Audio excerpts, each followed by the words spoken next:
So these are pretty standard cabinets. They're oak. They're that classic honey oak stain that you see in a lot of kitchens. But you still want to do a little bit of investigating before taking these apart. So obviously this cabinet is going to have a face frame, and this one's actually kind of nice. There is actually a little bit of a dado that this face frame sits in, which is a little bit nicer than I've seen. A lot of times they're just kind of plopped on the front. These sides are actually MDF. They're not even particle board. Looks like the back here is ply. This is probably particle board or MDF. And obviously there's going to be this lip on the top and the bottom. So take initial measurements. Most cabinetry, the cabinets I make, there's a little bit of an overhang here. You can see it up top. It's usually about 1/8 of an inch. That's just so the face frames of the cabinets are much easier to align than the whole side. If this side has any sort of undulations, they won't match up perfectly. So the face frames are always a little bit bigger so that the cabinets just mate a lot easier. So this is 18 inches tall, and I'm taking it down to 13 1/8, so it's quite a bit. And the doors are over here, same sort of finish. Looks like they're actually overlaid doors, so that should be a little bit easier than partial overlay, so I won't have to remake any sort of rabbiting on the back. So I'll do those second. I'll get the cabinet rebuilt, and then I'll do those. The backer, there's a little bit of a backer. This was over the oven, so obviously you're going to have oven sort of stains on it. So a lot of times on these cabinets the face frames are just pocket holes screwed together, but this one was actually mortise and tenon. So I was a little nervous about popping some of these pieces apart, and now you could see that rabbet on the edge of the cabinet with the dado groove. So it was constructed pretty solidly for a cheaper run-of-the-mill sort of cabinet. And there's obviously going to be, they always put a ton of staples and hardware into these cabinets. If you're building cabinets in your shop, you really don't need all this extra hardware, especially with more modern glues. So with those staples out, I was able to pry this face frame off of the cabinet top. The glue they had used on this, they usually get dollops. They don't use a full glue coverage. So like I said, I was able to just pop it off. But you can see where all those staples kind of left ripples in the cabinet. This isn't that big of a deal. I'm going to be putting this face frame back on the front, and it will cover all that up. But I'm still going to go through and remove all that hardware, because for my purposes I'm not going to need it. I'm going to re-glue all this stuff because there is no glue on this MDF, and I'm not going to put it back together with any sort of hardware like was in it. So with the face frame off, like I said, you could kind of examine the construction a little bit more, and there is actually grooves connecting the bottom as well. So I was pleasantly surprised by the build quality of this cabinet. But once again, I had to go through and get all those staples out, and then I could just pry off this back frame. Now, to someone this might seem like a lot of work, and technically it is, but to go buy one of these cabinets that's unstained off the shelf is going to be over $100 in today's market. So if you can break this down and fix it yourself, it's going to be free, and then that doesn't even include trying to stain match the cabinet or anything like that. So once I had the face frame off, you could see the rest of it kind of fell apart at that point. And then, like I said, I'm taking about 5 inches off of this. So for the sides, that was pretty easy. I measured that dimension that it was, and I just cut these down. So I'm going to have to recreate that dado groove that holds in the bottom. Obviously I'm not going to have to redo the top because I didn't cut the top, but all I did to set up the proper spacing and the height of that dado groove was I used the cutoff to get where the fence needs to go as a test piece, and then I could run through my final pieces and recreate that groove on the bottom. So now my sides were resized at this point, and I could kind of plop this back together to get a rough idea of what it was going to look like at this point. The main carcass now is completely done. That was all I had to do was cut off that bottom. So with the carcass back together, I could get a good idea of how much of that face frame I have to cut down, but I want to reserve this bottom rail so I don't have to remake it. That was the goal. The bottom parts of this face frame, it didn't matter because it had to be cut off regardless, obviously, but this bottom rail I wanted to keep. So you could see I'm just cutting off the two edges, and then I was hoping to pop out this middle partition, which it did pop out quite nicely, because you'll see on cabinets like this they do use glue, but they kind of just dollop it in the joinery and you don't get a full coverage on the glue, which will make it the strongest cabinet possible. It works in my case because, like I said, everything was easy to pop out, so that was nice. I was able to get out that center partition because that will have to be cut down as well. And then for these, once again, there was hardware in them. Once I took that hardware out, I was able to just pop right off those edges. And then I'll have this bottom rail. I won't have to do anything to it because I was able to take it apart so easily. And the tenons that are on this rail I can use to mark the new sides, because now that the face frame is cut down, I'm going to have to remake the mortises into the bottom here. So you can do multiple things to get this done. I'm just going to use a hand drill. I have a steady enough hand to drill these holes pretty well, and by well I mean square and vertical, and it's just the easiest way to do it without setting up a jig on my drill press. And the mortising machine was set up for another project at this point, and I didn't want to change it in order to cut these. So like I said, I drilled a series of holes, and then you could kind of use the drill but at an angle to clean up that cut. It was very simple to remake these mortises.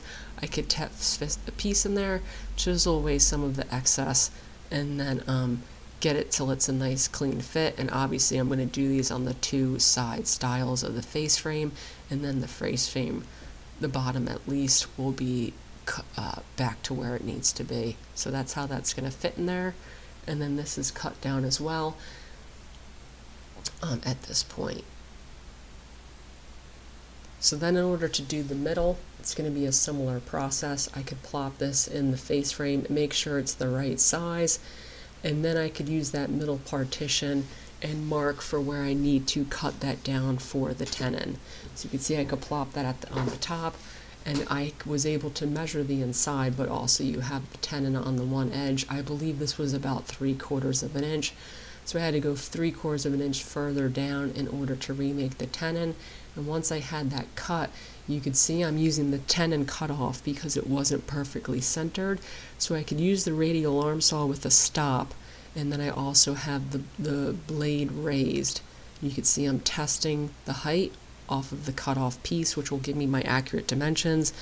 Once I have the height perfect, I could swap that out and make the final cuts on the piece. So this is obviously the center. You can see I have the bottom cut. Just cutting a series of curves, and then that will fit into the cabinet. So I could pop part of this face frame off and test fit that center piece, and then with this the face frame is going to be done. So at this point the sides of the cabinets were cut down as well as the face frame, and this was easier, like I said, than I thought it was going to be. I was a little nervous when I saw that this was mortise and tenon together, that I wouldn't be able to get those sides apart as easily as I did. Then very simply for the back, because this is obviously shrunken down, the back sits in some grooves there, so I just measured my new height of the backer and I could cut that down and then plop that into place. None of this at this point is glued together. It's just clamped together at this point, but that is the basic carcass of the cabinet put back together. Now, like I'm saying, this is a process, but if you have a couple of these to do, you can easily save yourself a few $100s if you know how to do this yourself. Now, the doors was the part I was the most nervous about, because these are decorative doors, which means these were cut with a special bit set for the router, and I don't own those because I mostly do shaker style doors, and you don't need them. So these were partial overlay doors, and they were a 1/2 inch overlay around the entire face frame. That is important information for cutting these down. So I needed to know that the doors, which obviously needed to be cut down, still needed to overlay that face frame by 1/2 of an inch. So I basically measured the opening and then added an inch on both sides for the top and bottom and both sides in order to get my final measurement on these.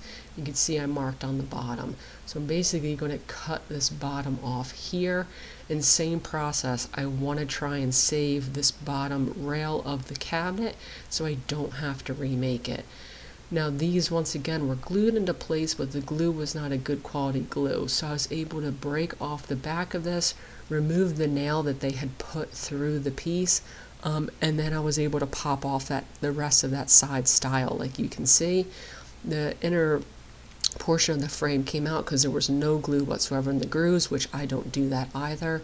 And then I could take off the other side of the stile, and at this point I was pretty happy to be able to save these bottom rails, because remaking those would have been a real pain, because like I said, I don't own that specialized bit set for making those cuts. So with that piece off, I can mark, because the panel's going to go about 1/2 inch into that bottom rail. I can mark where I need to cut the panel, accounting for the part going into that bottom rail. And then all I have to do is figure out a way to get this panel out of the door. I can cut that down and reassemble this whole door. This was easier than I thought it was going to be. That's kind of the theme of this cabinet. Cutting it down, I was able to just hammer on the stiles, and the panel pulled out pretty nicely. And then at that point I could cut it where my mark is and then slide it back into place. So that slides back into place. You can see obviously now there's that chunk taken off of that, which will leave me the space to slide that rail back in place, and the panel will go into that inner groove, and then this fits pretty nicely. Now the only thing I'm going to have to do is there's that decorative edge. Like I said, I don't have the bit set to recreate that, and there's usually router bits that will make a little concave groove like that, but I didn't own the exact style for this. So all I did to finish these off was I just used a hammer and a chisel to finish off these doors. So this is just a little bit of a better view, and putting some glue on there, because obviously I'm going to glue these back together and not use any sort of hardware that they use. I use Titebond 3 in the shop. This glue is extremely strong, so if you want to resize these after this, you're probably going to run into some problems. Doing this on custom cabinets is going to be much harder, because they're probably using stronger glues like myself. But on these sort of cabinets that you can get from Lowe's or Home Depot or places like that, you should have success being able to get these apart in a similar fashion to the way I'm doing it, and in fact some of these are going to be put together even with a little less intention, with pocket hole screws, not mortise and tenon. That's actually a pretty nice feature of these cabinets. They're fairly solid, even though the frame is mostly MDF, and you should be able to pop them apart. That's the hardest part of this. Cutting them down is not too bad. So when I'm putting these back together, I'm going to be using a liberal amount of glue. There wasn't a lot of glue in any of these grooves, and this should hold together pretty well. You can see I have it glued up, and then I'm going to measure and make sure that everything is still square. And you do that by measuring your diagonals. And then to finish up the doors, you can see I just have a curved chisel that I'm just removing enough material to match that contour and that profile on the edge. This isn't a huge skill set needed for something like this. You're basically just creating a little bit of a concave groove at the bottom of that door.